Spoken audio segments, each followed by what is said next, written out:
Hello everyone, আবার নিয়ে আসলাম নতুন একটা ভিডিও। ঘুম থেকে উঠে ভাবছিলাম পরিষ্কার পরিচ্ছন্ন করতে লেগে যাব, কিন্তু হঠাৎ মনে পড়লো যে হ্যাঁ, আজকে সিলেটিতে কথা বলি তোমাদের সঙ্গে। অনেকদিন তো সিলেটিতে কথা বলছি, আজকে ভাবছি সিলেটির কথা বলবো। তো প্রথম ঘুম থেকে উঠে ভাবছি পরিষ্কার পরিচ্ছন্ন করে নিতাম, কিন্তু ভাবলাম না, রান্নাটা শেষ করিলেই, কারণ কোন সময় খাইতে আইব, পরে তো আবার দিতে পারতাম না। আর একটা মনে তো টেনশন থাকবো যে কোন সময় রান্না করতাম, আর পেটে কিছু না দিলে তো আর কাজ করতেই মন লাগে না। তারপর না, রান্নাটা শেষ করলি, তারপর পরিষ্কার পরিচ্ছন্নটা করবো।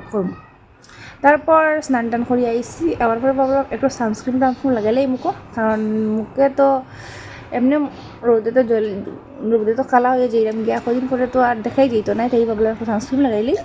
আর তারপর ভাত টাত খেয়ে একটু হ্যাঁ গেছি আর কি, তাই মুখটুক ধুয়ে এই একটু জল খাইলাম।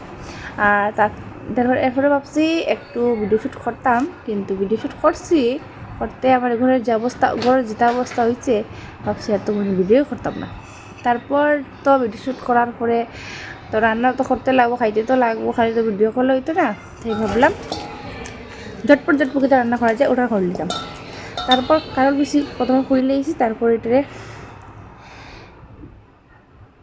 এটা ভাবলাম এটা চুলিয়ে একটু ভাজা করিলাম, কারণ হচ্ছে খাটিয়ে সিদ্ধ করিয়া রাঁধতে বহুত সময় লাগে দিব, আর ভিডিও টিডিও করিয়া এটা করতে তো আর ভালো লাগে না, তাই ভাবলাম অল্প করিলেই।